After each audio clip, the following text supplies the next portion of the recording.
कार्तिक मास की कथा। हिंदू पंचांग के अनुसार हर वर्ष का 8वां महीना कार्तिक होता है।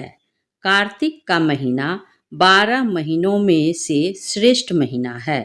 पुराणों में कार्तिक मास को स्नान, व्रत व तप की दृष्टि से मोक्ष और कल्याण प्रदान करने वाला बताया गया है।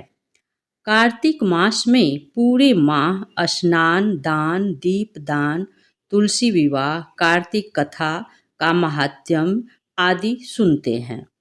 ऐसा करने से अत्यंत शुभ फलों की प्राप्ति व पापों का नाश होता है।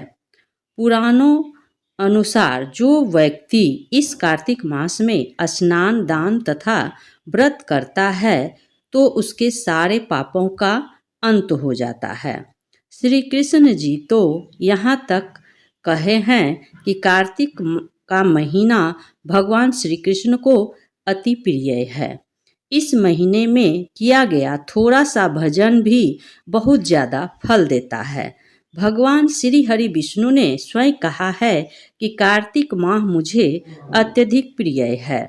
वनस्पतियों में तुलसी, तिथियों में एकादशी और क्षेत्रों में श्री कार्तिक भी मुझे प्रिय हैं। जो प्राणी जितेंद्रिय होकर इनका सेवन करता है वह यज्ञ करने वाले मनुष्य से भी अधिक प्रिय लगता है।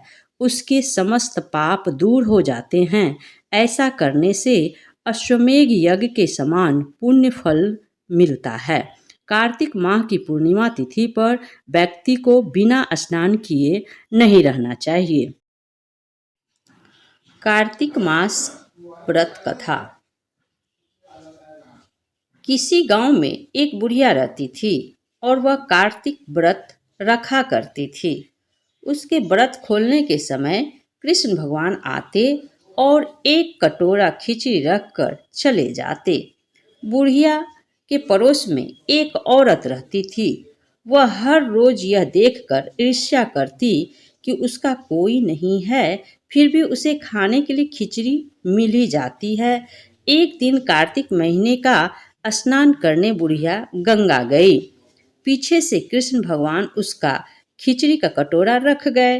पड़ोसन ने जब खिचड़ी का कटोरा देखा कि बुढ़िया नहीं है, तब वह कटोरा उठाकर घर के पिछवाड़े फेंक आई। कार्तिक स्नान के बाद बुढ़िया घर आई तो उसे खिचड़ी का कटोरा नहीं मिला और वह भूखी रह गई।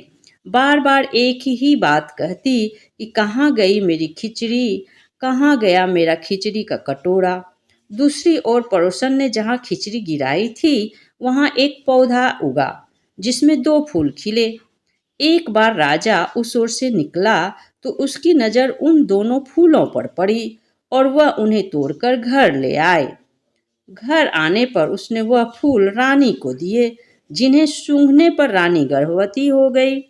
कुछ समय बाद रानी ने 2 पुत्रों को जन्म दिया। वह दोनों पुत्र बड़े हो गए। तब वह किसी से भी नहीं बोलते, लेकिन जब वह दोनों शिकार पर जाते तब रास्ते में उन्हें वही बुढ़िया मिलती जो अभी भी यही कहती कि कहाँ गई मेरी खिचड़ी और कहाँ गया मेरा कटोरा। बुढ़िया की यह बात सुनकर वह दोनों कहते, हम हैं तेरी खिचड़ी और हम हैं तेरा बेटा। हर बार जब भी वह शिकार पर जाते तो बुढ़िया यही बात कहती और वह दोनों वही उत्तर देते। एक बार राजा के कानों में यह बात पड़ गई। उसे आश्चर्य हुआ कि दोनों लड़के किसी से नहीं बोलते, तब यह बुढ़िया से कैसे बात करते हैं। राजा ने बुढ़िया को राजमहल बुलवाया और कहा कि हमसे तो किसी से ये दोनों बोलते नहीं, तुमसे यह कैसे बोलते हैं। बुढ़िया ने कहा, महाराज मुझे नहीं पता कि ये कैसे मुझसे बोल लेते हैं।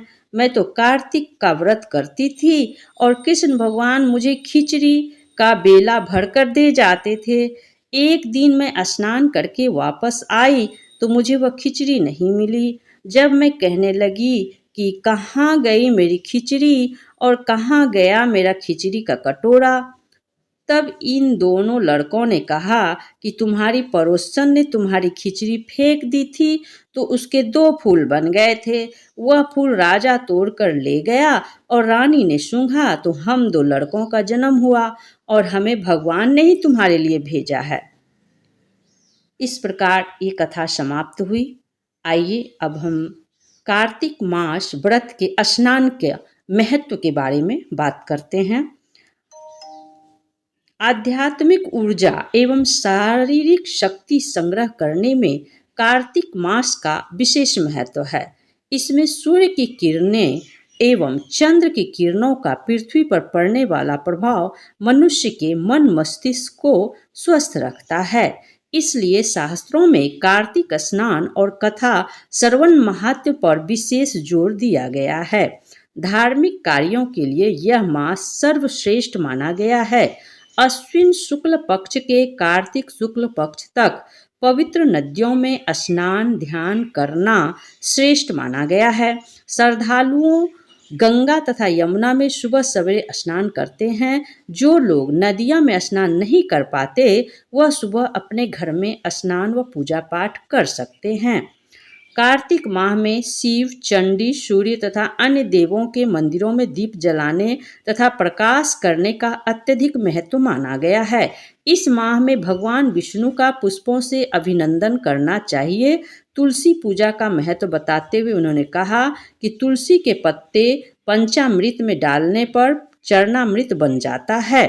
तुलसी में अनंत औषधीय गुण भी विद्यमान हैं, इसलिए हमारे ऋषि मुनियों ने इन्हें विष्णु प्रिया कहकर पूजनीय माना है। देवशयनी एकादशी से देवोत्थान एकादशी तक 6 माह तुलसी की विशेष पूजा होती है। कार्तिक में तो इसका अत्यधिक महत्व बढ़ जाता है। इस माह में आप जितना दान तप व्रत रखेंगे आपके ऊपर उतना ही श्री हरि विष्णु की कृपा जरूर होगी।